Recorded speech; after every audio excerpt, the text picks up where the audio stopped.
지금 데이터를 보니까 10월 달부터 지금 다시 또 고개를 지금 하방 쪽으로 틀고 있고 이 상태로 몇 달에 가게 된다면 이 PF 관련한 부실이나 이런 것들이 또 한꺼번에 우수수수 또 문제가 나올 수 있고 이런 것들이 또다시 금융시장에 또 영향을 미치잖아요. 그러겠죠. 상당히 우리가 생각하는 그 이상의 좀 문제가 좀 생기지 않을까 그렇게도 좀 걱정이 됩니다. 2024, 2025, 2026년은 경매 투자의 황금 시대가 될 거다. 네. 뭐 짧아도 10년이나 길게는 20, 30년마다 한 번씩 오는 저는 절호의 기회라고 보고 있는데 네. 이런 기회가 이제 내년부터 올 거다.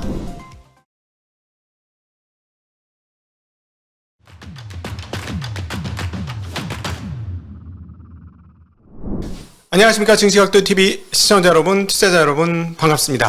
네, 오늘 또 특별한 투자 인사이트 시간, 오늘도 부동산 투자 인사이트 시간 한번 갖도록 하겠습니다. 왜냐하면 지금 워낙 급박하게 움직이고 있고 이 급박함의 현실에 대해서 가장 극명하게 말씀을 해주고 계신 분이 계시기 때문에 오늘 모셨습니다. 리치고 서비스의 대표 김기현 대표님 모셨습니다. 대표님 어서 오십시오. 네, 안녕하세요. 반갑습니다. 네, 안녕하십니까. 네.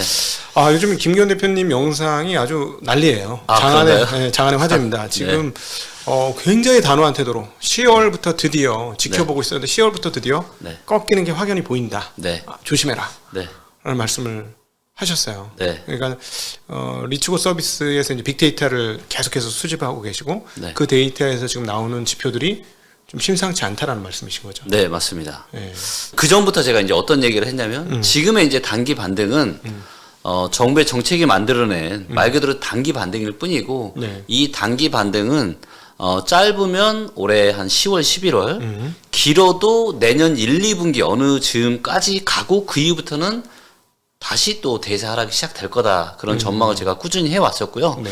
그런데 9월달 들어서는 제가 무슨 얘기를 했냐면 뭔가 지금 데이터가 지금 안 좋게 바뀌고 있다. 아주 중요한 데이터인데 일부 데이터가 지금 안 좋게 바뀌고 있다. 네네.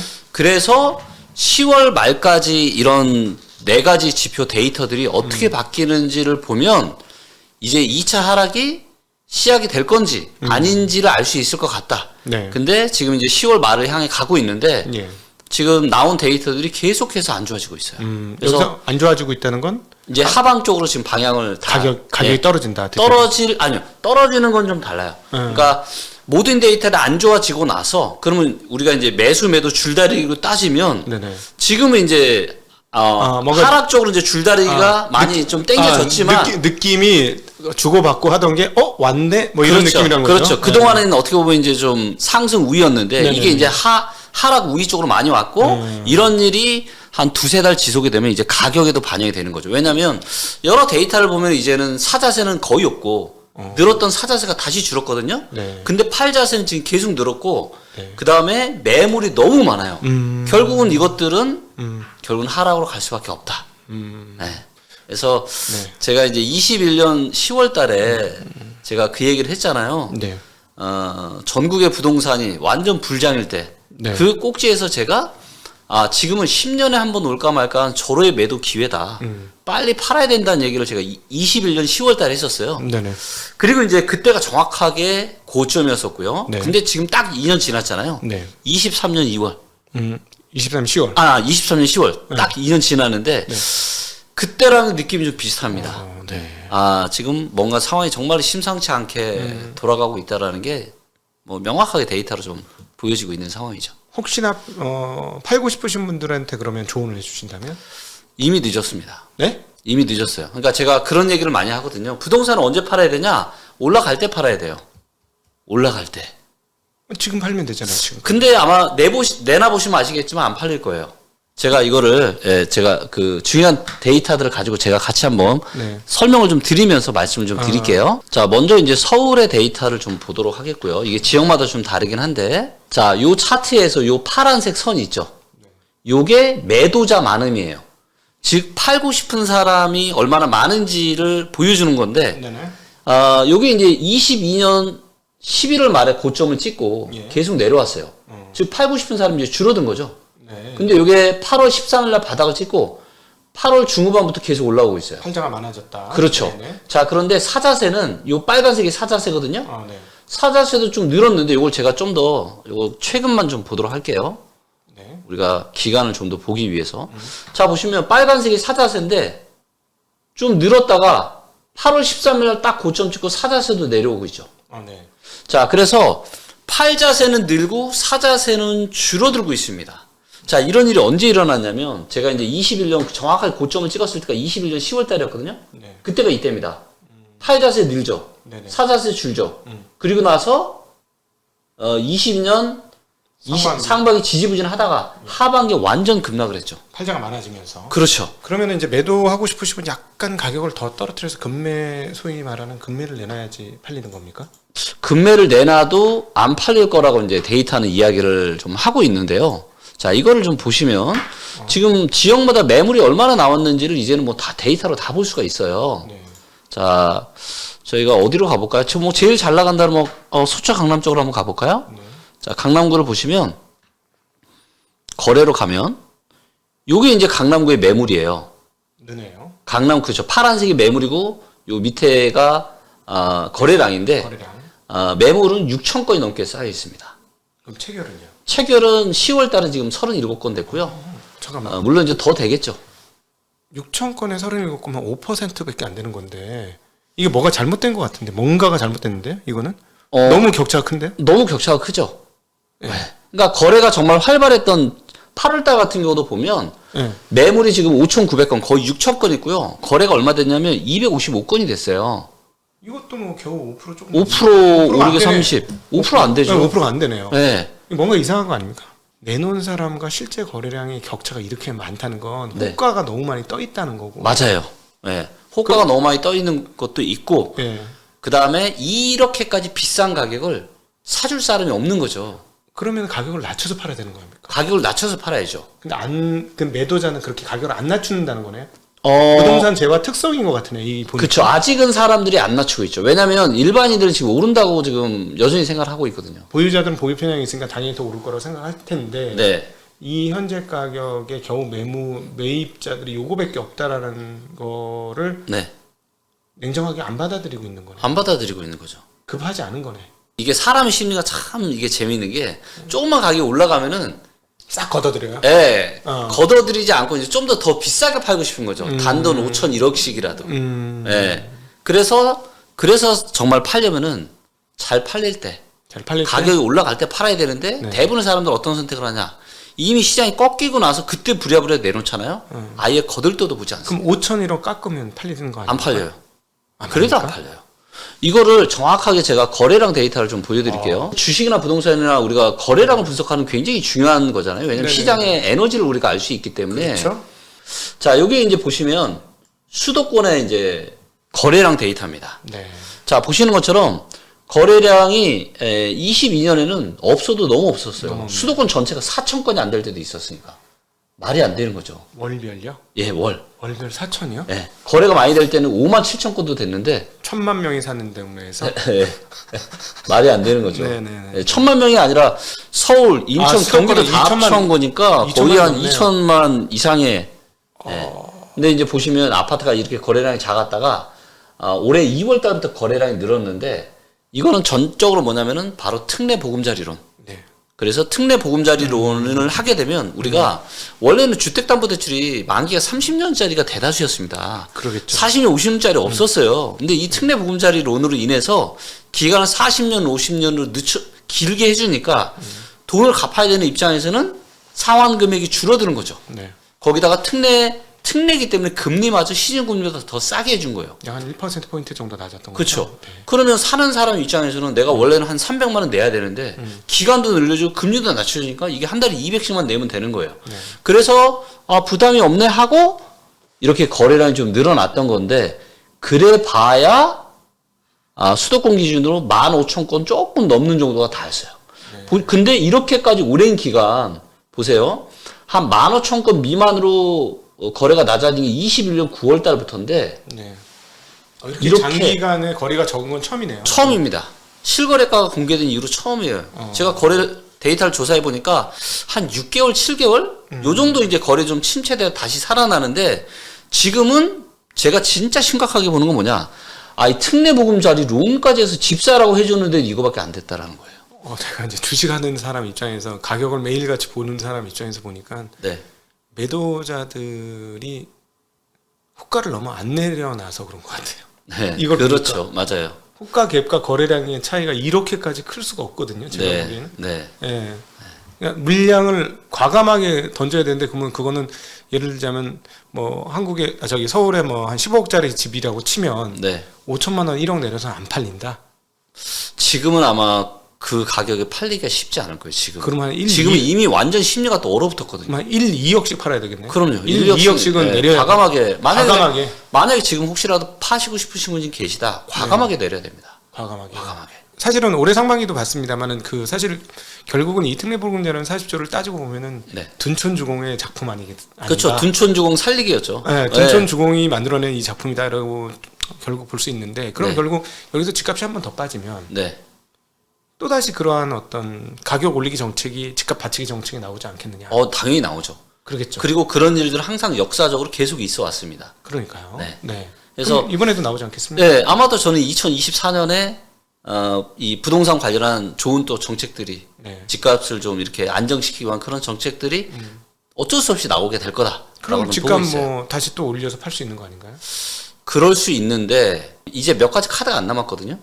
어떤 카드가 남을까? 일단- 사실 제가 그게 제일 궁금해요. 아. 할 수 있는 카드가 뭐가 있을까? 일단 첫째는 취득세 중과세를 아예 폐지하는 겁니다.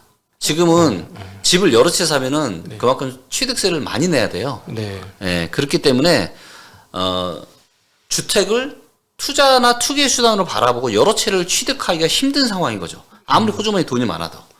중과세 때문에. 그렇죠. 네. 남는 게 없으니까. 그렇죠. 네. 그래서 취득세 중과를 아마 저는 풀어줄 거다. 네. 그래서 취득세 관련한 정책들이 있을 거고, 네. 그다음 어차피 양도세는 뭐 지금 일반 과세니까 2년만 지나면 양도세는 별로 풀 게 없고요. 네. 그다음에 이제 극단적으로 만약에 시장이 안 좋아진다. 네.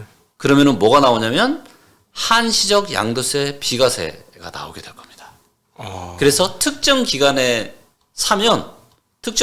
사면은 양도세를 아예 물지 않겠다.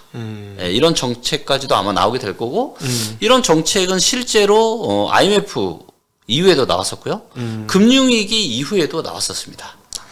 제가 주식쟁이니까 네. 그걸 딱 듣고 떠오르는 생각이 이게 모두 매수 욕구 자극을 매수 진작증이잖아요. 맞아요. 네. 근데 매수자가 제가 보기에는 아까 거래량을 보니까 매수자가 과거보다 층이 상당히 얇아진 상황이라 네. 요거 지금 전부 다 매수 자극 그 섹터인데 네. 안 통할지도 모르겠다는 느낌이 갑자기 드는데요. 아니요, 그거는 잘못 생각하시는 무조건 거고요. 통합니까 이거는? 일단 저는 무조건 살 거예요. 이게 저런 정책, 극단적인 정책이 나오게 되면. 왜냐면 부동산에서 사실 제일 무서운 게 뭐냐면은 양도세예요. 세금이죠. 그러니까 주식은 다르죠. 주식은 그냥 세금이 없죠. 지금 세금이 5천만 원까지 외에는 없잖아요. 네, 아직까지는 없죠. 근데 부동산은 양도세가 꽤 큽니다. 네. 근데 그 기간 안에 사면 양도세를 1도 물지 않아요. 이게 얼마나 큰 혜택입니다. 우리가 이제 보통 이런 얘기를 하죠. 투자의 격언에서 무릎 밑에서 사서 네. 얻기 위해서 팔아라. 네네네. 근데 양도세 한시적 비과세 혜택은 뭐냐면 허리에 사도 무릎에 무릎에 사는 효과. 사는 효과가 나타나는 거예요. 그렇기 때문에 그리고 그런 정책이 나오는 거는 역사적으로 봤을 때 항상 무릎 정도에서 나와요. 네. 그러면 무릎이지만 세금 혜택 때문에 네. 발바닥이 되는 거죠. 예예예. 네, 그래서 그런 정책은 굉장히 강력한 정책이고 네. 이게 한 채가 아니라 여러 채를 사는 사람일수록 네. 시장이 또 좋아지게 되면 양도세 중과를 또 하거든요. 네네. 근데 여러 채를 사도 중과가 안 양도세가 받으니까? 없어. 이거는 뭐 사실 총알을 좀 가지고 계신 자산가 분들이라면은 네.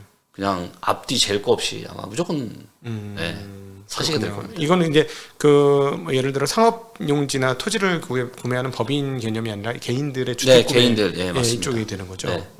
네. 그러면 또 다른 방법 중에 하나는 전세 가격 부양책이 있을 거 아닙니까? 대출을 그 특례 보금자리론과 똑같은 수준의 네. 이게 특례 보금자리는 자가 구입이지만 네. 그걸 전세 자금 쪽에서 돌려가지고 전세 자금 대출 금액 한도를 네. 5억이 아니라 네. 6억, 7억, 8억 이렇게 올려주거나 이런 것들. 아, 그런 정책은 나오기는 쉽지 않을 거예요. 왜냐하면 지금 사회적으로 문제가 되는 것들이 뭐 역전세나 전세 사기 이런 것들 때문에 문제가 되고 있는데 네. 그렇게 전세 관련한 그런 또 금융을 또 풀어주는 게 된다라면은 네. 예를 들면 집값이 그게 전세가를 자극할 우려가 있고 전세가를 자극하면은 매매와 전세 갭이 또 줄어들 거 아니에요. 네. 그러면 어떻게 보면 또 당연히 역전세에 집값이 굉장히 취약해질 수가 있거든요. 그건 그래요. 역전세는 취약해지고 집값은 오를 수 있잖아요. 또. 아 근데 그거는 한참 나중의 문제고 지금은 집값이 올라갈 수 있는 에너지 자체가 없어요.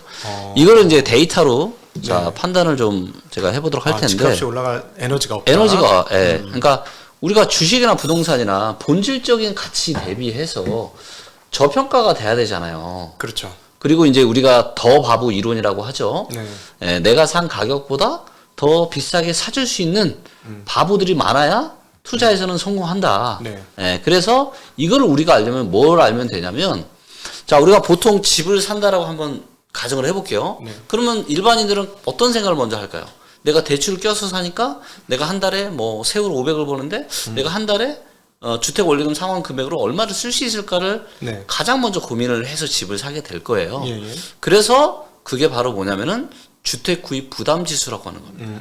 그래서 내가 집을 사는 게 대출을 껴서 집 사는 게 내가 얼마나 부담스러운지 부담스럽지 않은지를 보여줘요. 네. 자, 요게 이제 우리가 주식 시장도 보면 주식 투자를 잘하려면은 어떤 기본적으로 뭐 퍼나 PBR, PSR 이런 데이터들을 기본적으로 어느 정도는 좀 보고 판단을 좀 해야 되잖아요. 본질 가치 분석해야 되죠. 그렇죠. 네. 부동산도 똑같아요. 네. 제가 부동산 시장에서 수없이 많은 강의를 듣고 연구를 하면서 너무 놀란 게 뭐냐면 본질 가치 분석을 안 하죠. 아무도 하지 않는 거예요. 제가 보니까 김기원 대표님이 거의 1세대신 거예요. 네, 맞아요. 그래서 네. 이거는 말도 안 되는 거죠. 네, 네, 네. 아니, 내 인생에서 가장 중요한 의사결정을 하는데 본질적으로 비싼지 싼지를 전혀 체크도 하지 않고 산다? 말도 안 되는 거죠. 그래서 이런 지표들을 직접 만들게 된 거고요. 자, 여기에는 사람들의 소득, 주택담보대출 금리, 주택 가격이 들어갑니다. 네. 그래서 현재 이 지표가 서울이 얼마냐면 서울이 331 정도 합니다. 이게 어느 정도라는 얘기일까요? 아, 그냥 직관적으로 제가 말씀드리면 한 달에 지금 서울에 집을 사면 주택 원리금 상환금은 331만 원씩 내야 돼요. 아, 이렇게 생각하시면 돼요. 네. 비슷합니다. 네네. 네. 네. 네. 근데 얘가 역사적인 평균이 얼마냐면 250이었어요. 그 다음에 2007년 이후에 저점이 얼마였냐면 170이 안 됐습니다. 근데 코로나 시절에 얘가 언제까지 갔냐? 코로나 시절에 387. 2021년 12월 달에 387. 말도 안 되는 거죠. 한 달에 387만 원씩 내가면서 이 주택 원리금 상환을 할 수 있는 사람이 과연 얼마나? 그렇죠. 한국 중위소득이 뭐 의외로 굉장히 낮은 4천만 원 수준이라고 중위소득이 그러니까요. 그렇죠. 네. 자, 그래서 이거를 보면 역사적으로 봤을 때 어때요? 요 지표가 여전히 매우 높은 수준입니다. 즉, 집을 사기 너무 부담스럽다고요. 네. 그럼 얘가 모든 자산은 사이클을 그리잖아요. 그렇죠. 오르락 내리락 사이클을 그리는데 결국은 이때도 올랐다 내렸다 올랐다 지금 내리는 타이밍이고요. 그럼 얘가 내려가려면은 셋 중에 하나의 데이터가 바뀌어야 되면 최소한 첫째 사람들의 소득이 늘어나면 돼요. 네네. 그렇죠? GDP 상승이라고 표현할 수 있겠네요. 네. 네. 근데 지금 사람들 호주머니 사정이 지금 어떻죠? 참 어렵죠. 굉장히 어렵죠. 자영업자는 정말 죽을 맛이죠. 그렇죠. 지금 실제로 가처분 소득이라고 해서 지금 17년 만에 최악이다. 지금 사람들 호주머니에 돈이 없어요. 네. 네, 굉장히 그렇다면 소득 데이터가 좋아져서 이 주택 구매력 지수가 좋아질 가능성은 없는 거죠. 네. 자, 두 번째 요인이 뭐냐면 바로 주택담보대출 금리입니다. 네. 주택담보대출 금리가 만약에 여기서 반으로 줄어든다. 그럼 주택 원리금 상환금이 훨씬 줄어들겠죠. 그쵸. 그럼 집을 살 수 있겠죠. 네. 살 수 있는 사람이 많아지겠죠. 당연하죠. 근데 앞으로 주택담보대출 금리가 어떻게 될까요? 한국은행 총재가 금리 저금리 올 거라고 상상도 하지 말아라고 그렇죠. 얘기하셨어요. 네. 최근에 또 나오는 말은 진짜 무슨 말 하고 있죠? 올릴 수도 있다. 네. 이런 이야기까지 지금 하고 있죠. 네네. 자, 그럼 금리도 물 건너갔습니다. 그럼 이 주택 구매력 지수가 내려가려면 딱 하나밖에 없어요. 떨어지는 거 외에는 방법이 없습니다. 가격이 떨어지는 거. 그렇죠. 그래서 금리와 소득이 현재와 동일하다라는 전제 조건 하에 네. 평균 정도인 250까지 떨어지려면 서울의 아파트 가격이 몇 퍼센트 떨어져야 되냐? 20% 떨어져야 됩니다. 최소한. 크네요. 제가 전제 조건 말씀드렸습니다. 소득이 지금 정도 수준을 유지하고 주택담보대출도 지금 수준을 유지했을 때. 만약에 그러면 지난번 특례보금 자료론처럼 인위적으로 금리를 내려주면 네. 이게 부담지수가 떨어지는 거네요. 또 그래서 그분들을 샀던 거예요. 하지만 그것도 일반형이 이번에 폐지가 됐잖아요. 네, 네. 예, 지난 9월 말에 폐지가 됐습니다. 거의 다 썼죠. 그렇죠. 예, 그러니까 이거는 말 그대로 특례예요. 예, 특례. 예. 그러니까 실거래가 기준으로 22년에 서울 아파트가 22% 빠졌습니다. 네. 이 데이터를 보게 되면 어떤 아파트는 50%, 60%까지 하락을 했어요. 그러니까 IMF 이후로 가장 큰 폭락이 나타나다 보니까 근데 거기에 둔촌주공이라고 하는 네. 엄청난 지금 대마가 걸려 있었잖아요. 예. 이게 3개월 단기 대출로 프로젝트를 진행하고 있었고 이거 잘못되면 완전 뭐 네. 엄청난 그렇죠. 문제가 생길 수 일파만파 연쇄 도미노처럼 쫙 문제가 될 수 그렇죠. 있겠죠. 네. 그렇기 때문에 둔촌주공 딱 계약 시작하는 첫날 바로 1월 3일에 이 대책을 쏟아 부어서 네. 둔촌주공을 살리면서 다시 돌아선 거죠. 예. 네. 근데 이 특례보금자리론이 이제 9월 말에 끝났고 네. 그래서 또 데이터를 보잖아요. 10월 달에 봐야 되는 중요한 4가지 지표를 제가 말씀드린 그 중에 하나가 이제 매매 수급이고 예. 그거는 아까 보셨고 두 번째가 뭐냐면 바로 거래량입니다. 네. 왜냐하면 10월 달에 거래량이 왜 중요하냐? 그 전까지는 특례 보금자리론이 만든 어떻게 보면 그냥 거래 거품인 거예요. 인위적 거래. 인위적 거래. 예, 왜? 예. 기관이랑 금리를 싸게 해주니까. 네. 근데 그게 일반이 끝났단 말이에요. 네. 자, 그러면 거래량을 봐야 되는데 거래량은 거래량은 되게 느리잖아요. 그렇죠. 그래서 거래량을 빨리 파악할 수 있는 데이터가 있는데 그게 바로 뭐냐? 그게 바로 거래 동향이라고 하는 데이터입니다. 자, 이것도 제가 보여드릴게요. 지금 거래량이 되게 많이 줄어들고 있다는 신호가 여기저기서 지금 막 나타나고 있는데 자, 요 막대 그래프 보이시죠? 네. 이 막대 그래프가 거래량을 보시면 돼요. 거의 똑같습니다. 네. 그래서 보시는 것처럼 2월 달부터 계속해서 증가를 하다가 9월에 피크를 치고 다시 계속 내려오고 있어요. 와, 근데 저는 오히려 눈에 띄는 게 그 전에 네. 2022년 네. 초반, 네. 21년도 후반부터 네. 23년도 상반기까지의 거래가 전무네요, 거의. 전무죠. 그래서 수도권 전체적으로도 거래량이 4,000건도 안 됐을 때가 있었다니까요. 와, 이거 완전히 그랬군요. 네. 근데 이제 그것들이 다시 한번 붐업을 했다가 그렇죠. 특례 보금자리론 때문에 붐업을 했다가 그리고 네. 9월 달이 마지막이니까 네. 또 우리가 마감 효과라는 게 있잖아요. 아, 이번 달 지나면 못 해. 그래서 9월 달에 막 한 거예요. 네. 그리고 끝나자마자 10월 달부터 아니나 다를까 이렇게 줄어들고 있죠. 네. 그래서 거래량이 줄어드는데 지금 서울만 줄어드는 게 아니라 이게 이제 전국을 한눈에 볼 수 있게 만들어 놓은 건데 왼쪽으로 가면 거래가 줄어드는 거예요. 네. 이 차트에서 지금 제주도, 광주, 부산, 전남, 뭐 서울, 경기, 대전 거의 대부분의 지역이 다 어디로 가고 있어요? 왼쪽으로. 다 왼쪽으로 가고 있습니다. 그래서 거래가 지금 매매 거래가 많이 지금 10월 달에는 좀 줄어들 거다. 네. 그럼 시장의 강도 에너지가 이제 꺾일 끝난 거죠, 이제. 네. 거기다 지금 84는 매도 물량은 매물량은 역사상 지금 가장 많은 수준이고요. 아, 역사상 가장 많습니까? 네. 그리고 네. 세 번째가 뭐냐면 원달러 환율이에요. 아, 환율. 네. 그러니까 지금 1,350원이니까 매우 높죠. 연중 네. 최고 근처입니다. 요게 이제 보셔서 아시겠지만 작년 하반기에 이제 주택 시장이 엄청난 지금 주택 시장 주식 시장이 안 좋았잖아요. 네. 또 이유 중에 하나가 이제 환율 급등이었는데 네. 최근에 좀 살짝 주춤하다 다시 또 지금 1,450원 정도 선에서 왔다 갔다 하고 있는데 예. 아직까지는 저는 이 정도는 괜찮다. 네네. 근데 만약에 이 환율이 1,470원 넘고 1,400원을 넘어간다? 굉장히 저는 위험하다.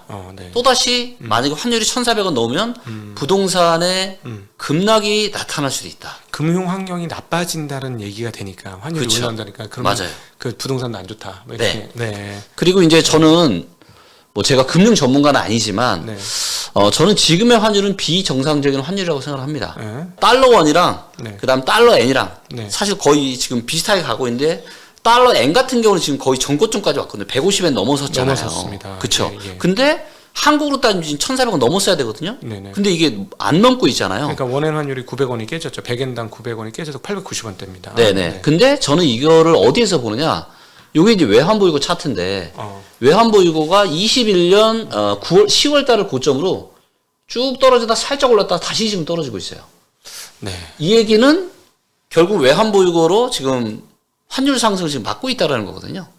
네. 1,350원에서 개입이 들어오는 것 같습니다. 네네. 저희가 봤을 때는. 네네. 그래서 이런 부분들을 봤을 때 거기다가 지금 한미 간 금리 격차가 계속 지금 벌어지고 있는 상황이기 때문에 네.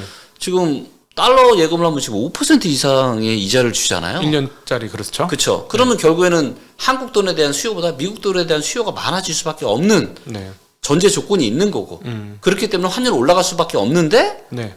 이거를 좀 외환보유고를 좀 써가면서 막고 있다. 그래서 네네네. 앞으로 환율이 만약에 1,400을 넘는지 안 넘는지 네. 이거가 2차 하락이 오는 거는 거의 확정이 지어졌는데 완만한 하락이 올 거냐 급격한 하락이 올 거냐를 가늠하는 그게 저는 환율 1,400원 정도로 좀 보고 있고요. 마지막은 그러면 금리가 되겠네요. 네, 맞습니다. 네. 얘기하신 것처럼 금리가 되는 거고, 이 금리에 대한 이 지표로, 제가 이제 생각하는 거는, 미국 10년물 채권.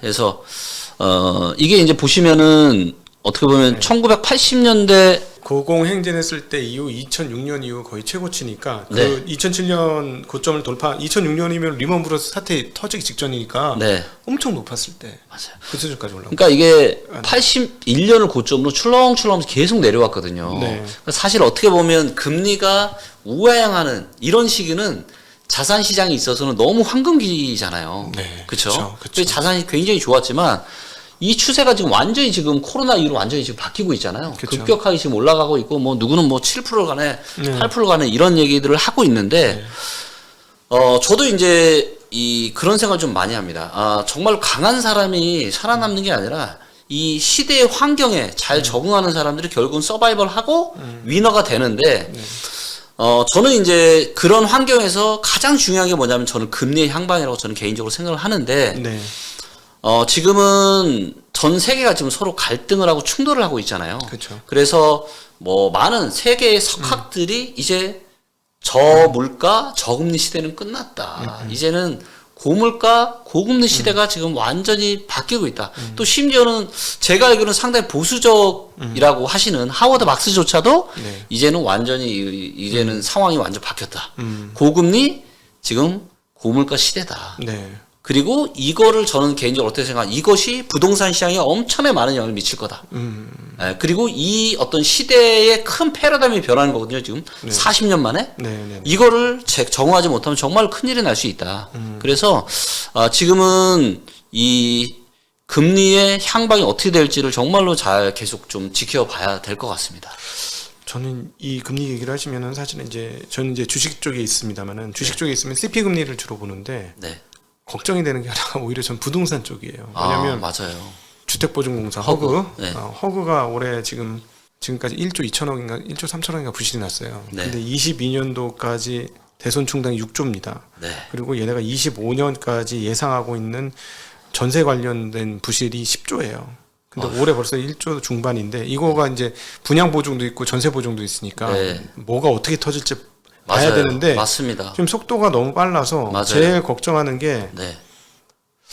작년도 이제 우리가 레고랜드 때 네. 휘청 한번 했는데 맞습니다. 이거 저 브릿지가 60조거든요. 네. 지난주에 프리마 호텔 부지 5천억짜리 브릿지 부도 났고 네. 이미 브릿지 현장 금리는 두 자릿수. 네. 그렇죠. 그러면은 이제 그건 기준금리고 뭐 국채금리인데 네. 부동산 관련 실물 금리가 네. 너무 지나치게 많이 급하게 올라 있어서 예, 맞습니다. 이거는 정말 큰 타격 아닐까 하는 걱정이 많이 있어요. 예. 그러니까 지금 허그 같은 경우, 그러니까 허그는 정확하게 이제 예를 들어서 이제 집주인이 네. 보증금을 돌려줘야 되는데 그렇죠. 뭐 이런저런 뭐 사기든 뭐든 이런 거에 의해서 돌려주지 못하는 거잖아요. 그렇죠. 그래서 이거를 허그에서 책임지고 해주는 건데 네. 이게 지금 1조 보증금을 얼마 돌려줬냐면 1조 7천억 정도 돌려줬어요. 1조 2천억, 1조 7천억입니다. 예, 최근 신문 기사에 보니까 네, 맞아요. 1조 맞아요. 1조 7천억인데 문제는 뭐냐면 이게 회수가 돼야 되잖아요, 돈이. 물어준 거는 회수 못 한다는 얘기죠. 상당히 많은 부분은. 근데 이제 이걸 원래는 일단은 먼저 물어주고 이걸 집주인한테 돌려받겠다가 이거잖아요. 그렇죠, 그렇죠. 예. 네. 근데 지금 회수율이 10%도 안 돼요. 그러니까 지금 한번 우리가 입장을 생각해 보자. 내가 1조 7천억이 있는데 내가 먼저 내줬어요. 네. 받을 돈 1조 7천억인데 1,700억도 못 받은 거예요, 지금. 네. 이거는 정말 큰일 나게 생긴 거죠.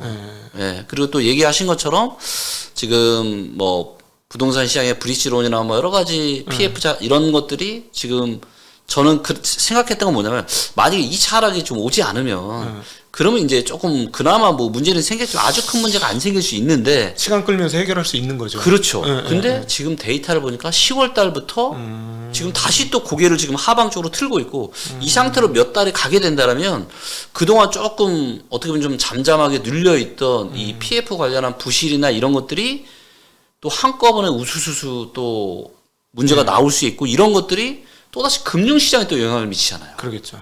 그러니까 자칫 잘못했다가는 이거 진짜로 정말 상당히 우리가 생각하는 그 이상의 좀 문제가 좀 생기지 않을까 그렇게도 좀 걱정이 됩니다. 내 주변에 이제 헛소문들이 막 돌기 시작하는데 네, 이 부동산 관련 헛소문이 뭐가 됐냐면 네. 시행사들이 망하고 싶다. 지금 망하고 싶은데 차라리 네. 망하고 싶다. 맞아요. 좀 빨리 망하고 싶고 이제 왜냐하면 옛날에 번 돈도 있을 테니 네. 좋을 때가 네. 끝내고 싶은데 못 끝내고 있다. 네.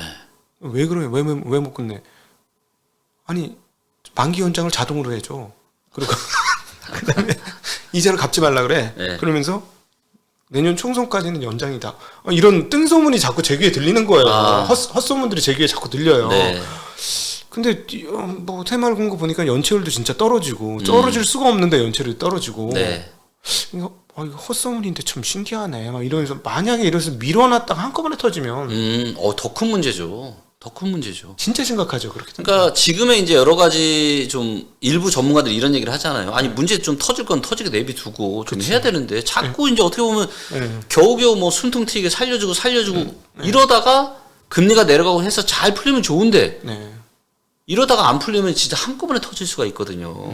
굉장히 좀 위험한 지금 상황 쪽으로 좀 가고 있다라고 좀 보고 있고 또 저도 제 귀에도 이런저런 얘기가 많이 들려요. 네. 그러니까 부동산 시기가 좋았을 때는 뭐 공투라고 해서 공동 투자 또 많이 하고 돈도 벌고 했는데 네. 지금은 상황이 상당히 안 좋단 말이에요. 그리고 워렌 버핏도 그 얘기 했잖아요. 수영장에 물이 가득 차 있을 때는 모르지만 물이 빠지기 시작하면 누가 수영복 입고 수영하는지 벗고 수영하는지 밑에 돌 조각 뭐 다 보인다. 근데 부동산 시장에도 그런 흐름이 지금 나타나고 있는 것 같아요.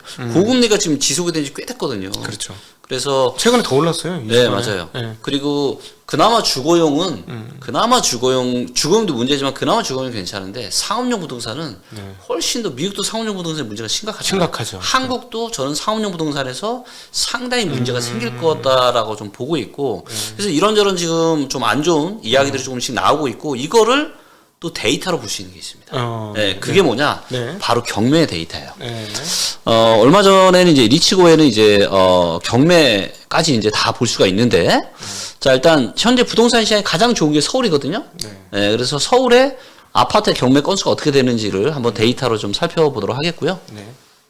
자 여기에 보시면 요 위에 막대 그래프가 이제 경매 수입니다. 경매로 나온 물건의 숫자. 저 때는 언제가 저렇게 많았을까요? 요 때가 이제 2010년 부동산 시장이 이제 안 좋았을 때. 2008년도 리만 사태 이후에. 그렇죠. 2010년, 11년, 12년, 13년까지 안 좋았었거든요. 유럽, 그렇죠. 13년까지 최악이었었죠. 네, 그렇죠. 그러다가 이제 보시는 것처럼 한 13년 말 이후로 경매가 건수가 이렇게 줄었죠. 즉 시장이 이제 좋아지고 있는 거죠. 예. 근데 그리고 시장이 정말 좋았을 때는 거의 없었고요. 근데 어떻게 되고 있죠? 최근에 경매 건수가 늘어나네요. 다시 지금 늘어나고 있다. 그러니까 문제는 뭐냐? 가장 좋은 서울조차도 경매가 지금 계속 지금 늘어가고 있는 거고 저는 이게 이제 시작이다. 네. 앞으로 경매 건수는 훨씬 더 많이 늘어날 거예요. 어느 정도 보십니까? 옛날 뭐 우리 가장 안 좋았던 13년, 12년, 11년. 네. 봤을 저때만큼 때. 저때 이상으로 올 겁니다. 저때 이상으로. 자, 이것도 제가 데이터로 설명을 좀 해드릴 수가 있는데, 네. 자, 이번에는 제가 전국의 아파트 거래량이 아니라 거래 대금으로 봤어요. 네네. 돈의 총량으로. 가장 많이 찍혔을 때가 이게 단위가 억이니까 427조가 넘습니다. 한 달에 그냥 417. 자, 네. 요때가 이제 2020년 6월 달이었고, 언제까지 거래가 많이 나왔냐면 2020년 12월 달. 네. 그리고 한 2011년 8월 달까지도 그래도 괜찮았어요. 네네. 근데 그 이후로 이제 거래량이 확 줄어든 거였거든요. 네네. 자, 이때는 금리가 매우 낮았죠. 그렇죠. 자, 그 얘기는 무슨 얘기예요? 거래대금이 저렇게 터졌다라는 거는 대출 끌어다가 저때 역사상 가장 많은 사람이 산 거예요. 네. 예. 그죠? 거래가 가장 컸고 금리는 매우 쌌고. 네. 근데 이런 것들이 금리 부담 때문에 어떻게 되고 있죠? 경매로 앞으로 쏟아질 수밖에 없죠. 근데 이게 아파트만 그러냐? 아니다라는 거예요. 제가 상업용 빌딩을 보여드리겠습니다. 빌딩도 어때요? 그때도 상업용 빌딩도 거래가 예, 많았군요. 22년 6월 달까지도 엄청난 거래량이 터졌습니다. 예. 네. 이 얘기는 무슨 얘기냐면, 네. 자, 코로나 시대의 초저금리 때, 그때는 뭐 주식이고 부동산이고 다 좋았잖아요. 금리도 너무 싸. 네. 영끌에서 막 사는 거죠, 막. 네네. 예, 70%, 상업용 부동산 같은 뭐 70%, 80%까지 대출 끌어다가. 네네. 근데 상황이 완전 180도가 바뀌었죠. 금리가 계속 오르고, 자영업자분들 계속 힘들어하고. 네. 그러니까 이런 것들이 앞으로 경매로 계속 나올 수밖에 없다. 그래서 제가 누누이 말씀드리는 게 2024, 2025, 2026년은 경매 투자의 황금 시대가 될 거다. 네. 그래서 이 빅데이터와 경매를 결합을 하면은 엄청난 부의 기회를 잡을 수 있다. 그러면은 가격 조정은 도대체 어느 정도, 그러니까 경매 건수만 늘어나야 되는 게 아니라 가격 조정도 있어야 기회를 잡는 거잖아요. 가격 조정이 그쵸. 일단 근데- 주거용 같은 경우는 아까 말씀드렸지만 서울은 20에서 40% 정도. 20에서 40. 20에서 40. 와, 여기서 이제 주식에서 20, 40도 큰데 부동산에서 20에서 40이면 격차 너무 큽니다. 네, 굉장히 크죠. 네. 그래서 지금 이제 떨어지는 게 네. 과거의 역사상 저점까지 떨어질 거냐, 아니면 평균 정도에서 멈출 거냐, 아니면 중간 정도에서 멈출 거냐. 근데 제가 봤을 때 못해도 20, 30% 정도는 하락할 걸로 예상이 되거든요. 그러면은 예를 들어 19년 가격입니까? 그 이하 가격은? 그 이하 가격이죠. 그 이하 가격. 그 이하 가격. 그리고 상업용 부동산은 저는 훨씬 더 심각할 거라고 봐요. 상업용. 상업용. 예. 네, 그래서 조금 규모가 좀 있으신 분들은 네. 이런 건물이나 구분상가 이런 거를 네. 경매로 좀 내년부터 보시는 거를 강력 추천드립니다. 경매. 뭐 잘 아시겠지만 사실 빈부격차가 진짜 심해지는 거, 그리고 어떻게 보면 이 자산의 계급이 완전 달라지는 거는 자산 시장의 상승기가 아니에요. 그렇죠. 네. 네. 엄청난 하락이 왔다가 네. 하락이 또 온 뒤에는 또 급격한 또 반등이 오잖아요. 그렇죠. 주식도 마찬가지, 부동산도 마찬가지. 하락폭이 크면 클수록 급반등이죠. 그렇죠. 네, 네, 네. 그래서 이 하락의 시기에 현금을 좀 가지고 있다가 네. 많은 사람들이 공포에 휩싸여서 막 내던질 때 네. 그때 사면은 이게 또 엄청난 수익이 되잖아요. 네네. 그래서 이런 시기는 뭐 짧아도 10년이나 길게는 2, 30년마다 한 번씩 오는 저는 절호의 기회라고 보고 있는데 네. 이런 기회가 이제 내년부터 올 거다. 그렇게 빨리요? 그럼요. 지금 제가 이제 두 가지 시나리오로 제가 좀 보고 있는데 예. 대세 하락은 이미 21년 10월 달부터 시작이 됐고요. 그 중에 정책이 만든 데드캣 바운스가 지금 나왔고, 이 데드캣 바운스가 끝나는 시점이 23년 10월 네. 일 걸로 지금 결론이 날 것 같은데, 그런 시나리오는 두 개죠. 급격한 하락이냐, 완만한 하락이냐. 그래서 만약에 완만한 하락이 나타난다라면은 한 26년 정도까지 하락할 가능성이 있어요. 네. 근데 급격한 하락이 나타나게 된다면 한 1년도 안 되는 기간에 아주 작년 22년 하반기에 나타났던 하락과 같은 급격한 하락이 아마 나타날 거예요. 그래서 1년 안에 가격 조정이 다 끝날 겁니다. 근데 오늘 하시는 말씀과 경매나 이런 모든 거를 종합해 보면은 네. 우리 김 대표님 의견은 전자보다는 후자. 그러니까 후자. 완만한 하락보다는 급격한 하락이 네. 왜 그렇게 보실까요? 이유가 몇 가지 것들이 있는데요. 일단 거래량을 보게 되면은 아무리 뭐 상황이 안 좋다라고 해도 이렇게까지 거래량이 작았던 적은 정말 없거든요. 그 얘기는 무슨 얘기냐면 모든 투자가 그렇잖아요. 만약에 20대까지 영끌에 샀어요. 그렇죠. 그럼 10대가 영끌해야 되나요? 그 부분이 저는 충격적이긴 했습니다. 네. 30% 이상이 20대라는 얘기를 듣고 좀 놀랐습니다. 그러니까요. 결혼을 그 30%가 모두 결혼한 사람이라면 이해가 되는데 만약에 결혼 안 한 사람이라면 정말 맞아요. 좀 의문스럽습니다. 그렇죠. 네네. 그래서 어떻게 보면 있는 거 없는 거 싹 다 끌어다가 모두가 다 미쳐 있었습니다. 코로나 시대 때. 그러다 보니까 더 이상 살 사람이 없어서 거래량이 이렇게 없는 거고, 그러다 보니까 정부의 특례보금자리로 극단적인 어떤 조치까지 꺼내서 살리려고 했지만 못 살아난 거죠. 겨우 거래량 조금 늘어난 거고. 그렇기 때문에 거기다가 지금 시장의 매물이 네.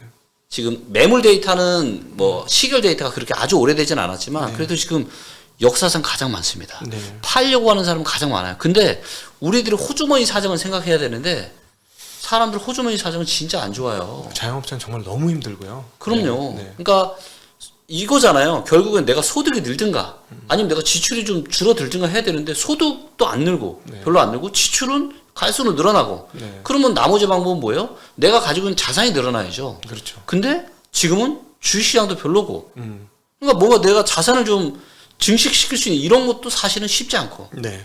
그러다 보니까 거기에 가계부채 기업부채가 지금 엄청나잖아요. 그렇죠. 거의 뭐 한국의 역사상 가장 많은 지금 시기라고 볼 수가 있는데 캐리에서 분석한 자료 읽고 깜짝 놀랐는데 네.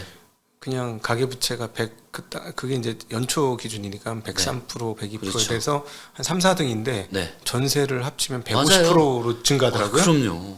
세 압도적 1등이더라고요. 거기다가 자영업자 대출은 가계대출에 포함도 안 됩니다. 자영업자 대출까지 많이 포함이 되면은 가계대출에 엄청나죠. 예.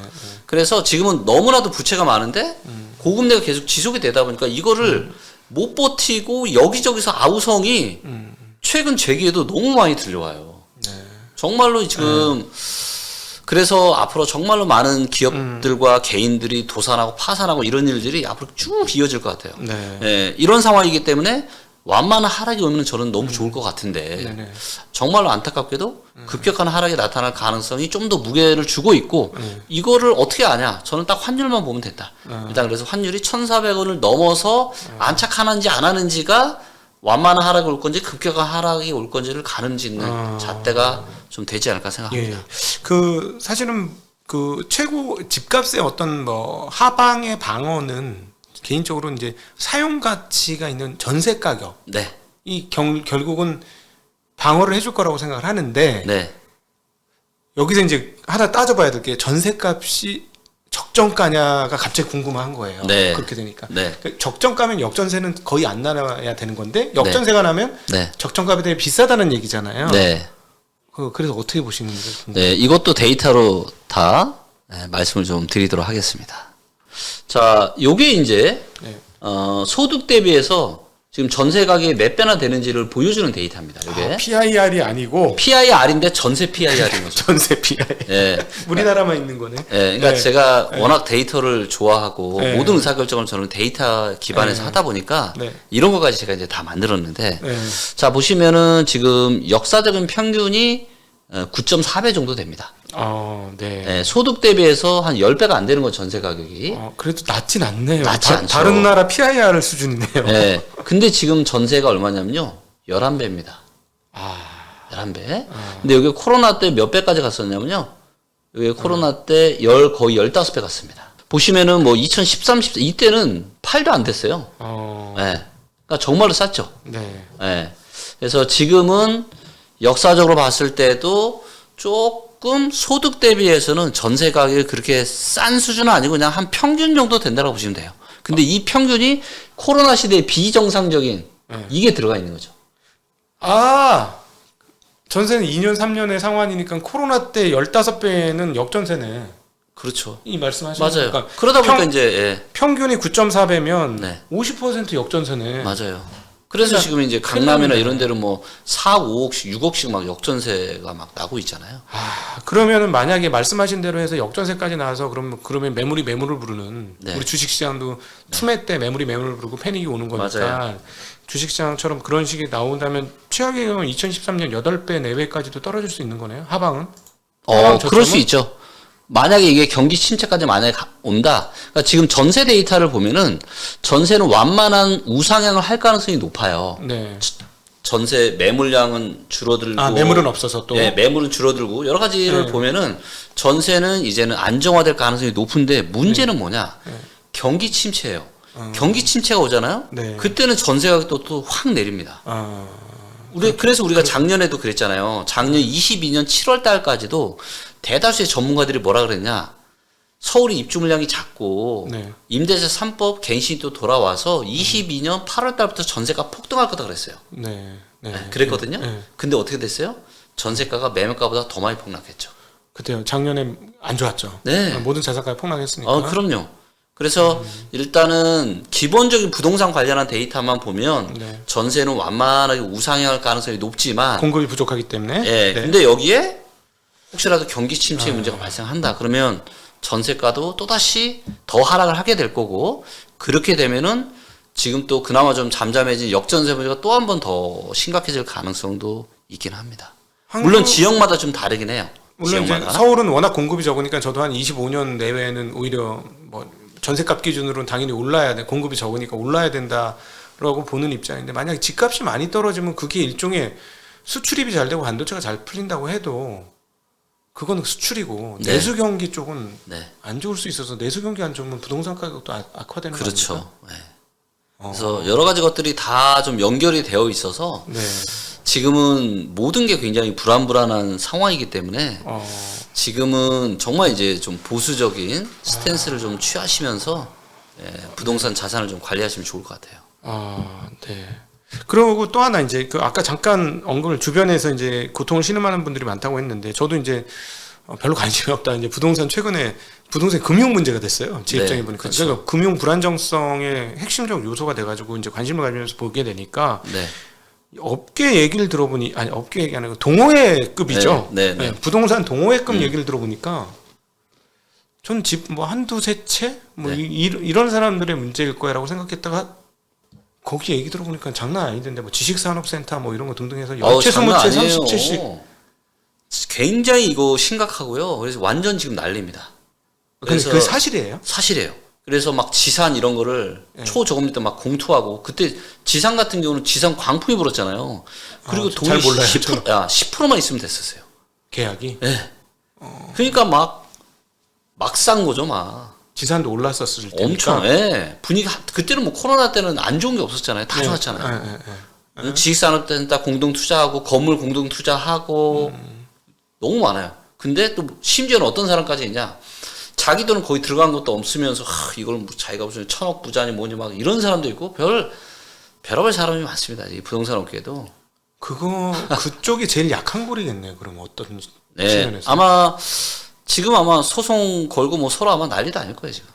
공동 투자한 거. 예, 다 문제가 되니까 잘 되면 좋지만 이런 것들이 문제가 되면은 다 문제가 될 수 있죠. 뭐 소위 말하는 그 동네에서 잘 나가는 선수들이 지금 회사에서 회사 다녀서 월급 받아가지고 메꾸고 있다. 그런데도 헉헉거리고 있다. 뭐 이런 얘기들이 막 들리던데. 맞아요. 예.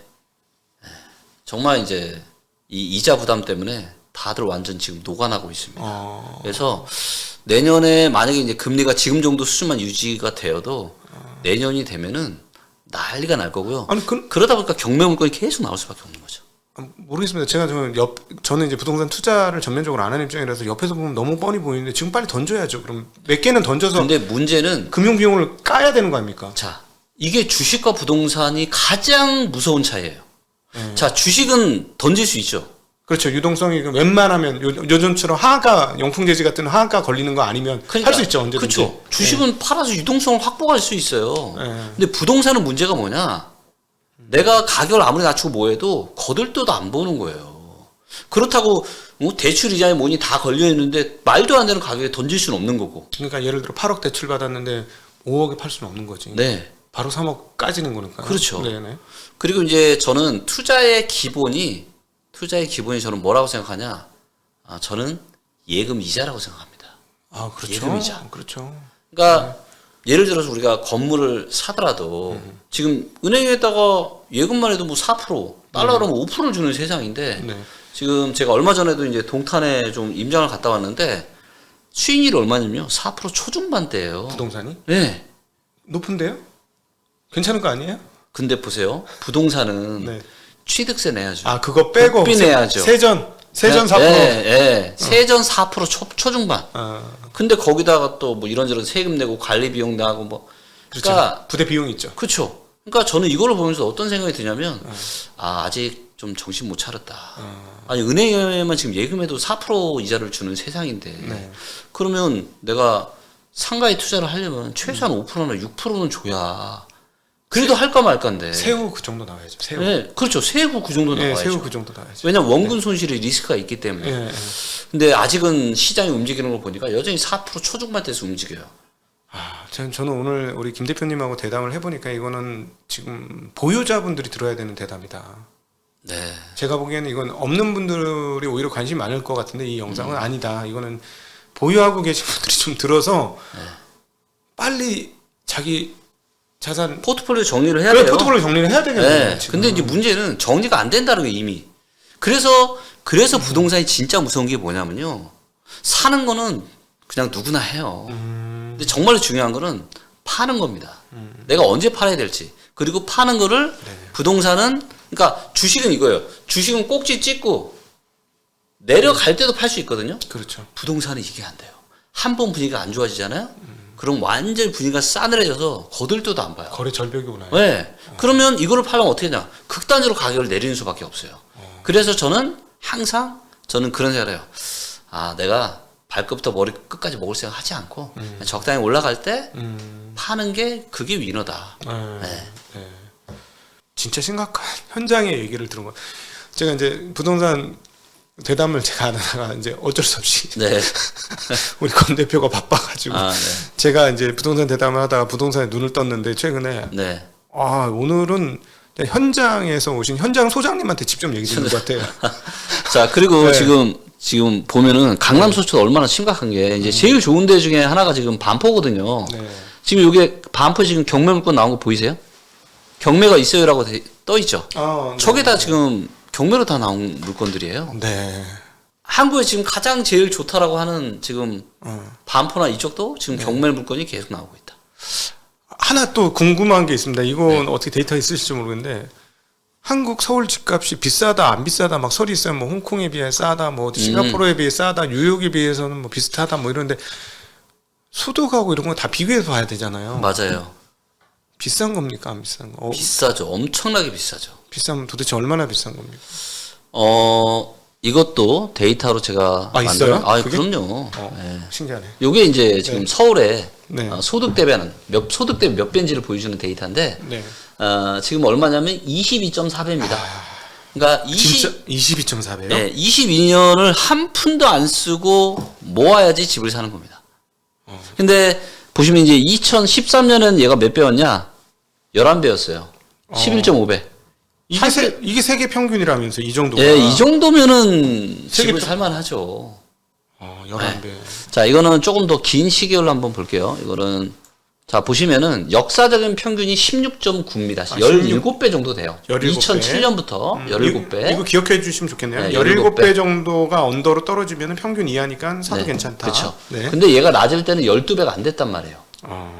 네, 근데 코로나 때 얘가 미쳐서 얼마까지 갔냐? 28배. 네, 말도 안 되는 거죠. 그러다가 떨어졌다가 최근 반등 나와서 지금 22.4배인데 16.9면 17일이라고 보고 그러면 5 정도 떨어져야 됩니다. 5. 네. 그럼 30% 가까이 되네. 5면은 한 20% 넘죠. 20% 넘네. 네. 네. 근데 만약에 얘가 12배까지 떨어질 수도 있잖아요. 2013, 14년처럼. 13, 14 최고 역사적 네. 저점. 네. 최근 역사적 이때 12배가 안 됐거든요. 그럼 지금부터도 반토막이에요. 물론 소득이 조금 올라가는 거 생각하면 반토막까지는 아니고 한 40% 정도 될 텐데 네. 문제는 뭐냐면은 제가 아까 이제 그 미 10년물 국채금리 차트에서도 제가 보여드렸지만 환경이 완전 바뀌고 있다는 겁니다. 그렇죠. 만에 하나 혹시라도 여기서 일부 분들이 이야기하는 것처럼 5%가 아니라 6%, 7% 만약에 더 올라가게 되면은 우리 삶은 훨씬 더 아마 더 팍팍해질 거고요. 네. 그렇게 되면은 이제 소득 대비해서 주택 가격은 훨씬 더 싸질 수밖에 없다. 그러면 저희들이 이제 금융시장에서 생각하고 있는 게 24년도 연말 기준으로 생각보다 금리가 많이 안 내려갈 거라는 예상을 하면서 저희가 주식시장 쇼크를 먹었거든요. 9월 맞아요. 10월. 그렇죠. 그러면은 만약에 지금 쇼크 먹은 대로 막 그 고금 미국 기준으로 뭐 5% 내외의 기준금리 그러니까 10년물 국채금리로 한 4.5% 내외 네. 이 상태가 1년간 유지되면 네. 내년도 후반이 더 좀 문제가 심각할 수도 있겠네요. 그럴 수 있죠. 희망이 없어지겠네요. 맞아요. 그때는. 네. 지금은 될 거야 이런 믿음 속에서 버티고 있다가 네. 1년의 고금리가 유지가 되면 이 고금리가 앞으로 영원히 될 거야라고 갑자기 인식이 그럴 수 있죠. 실제로 금리가 떨어질지라도 네. 바뀌면서 네. 어떤 태도가 바뀔 수 있는 네. 상황이 오겠네요. 네. 그럴 수 있죠.